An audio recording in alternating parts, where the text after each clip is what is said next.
week for local leaders in the nation's capital. For 68 years, they've made this trip to lobby lawmakers for issues important to Siouxland. This year is no different as leaders try to find funding for an expansion of runways at Sioux Gateway Airport and for needed repairs at Sioux City's wastewater treatment plant.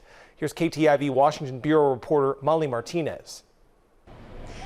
Members of the Siouxland Chamber of Commerce came to Washington with a very clear objective. They have a dollar amount ask for things that will improve business in the area, but they face an uphill battle. It comes at an unprecedented time where Washington is staring down a debt ceiling crisis.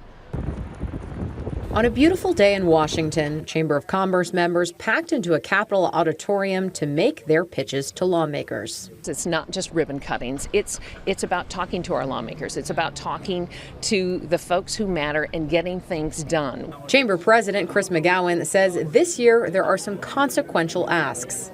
The Siouxland residents know that we have about a $500 million expense on the horizon for wastewater infrastructure in the Siouxland tri-state region. He says they're also asking for funding for the Air National Guard's 185th Air Refueling Wing.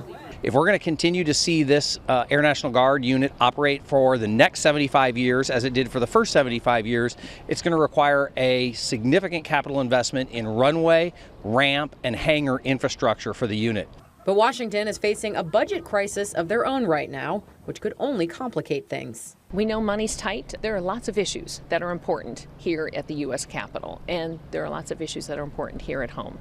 The chairwoman tells me that she is hopeful that even if these funds aren't immediately available because of this looming debt crisis, she says she hopes that money will be available later through alternate avenues. In Washington, I'm Molly Martinez, KTIV News 4.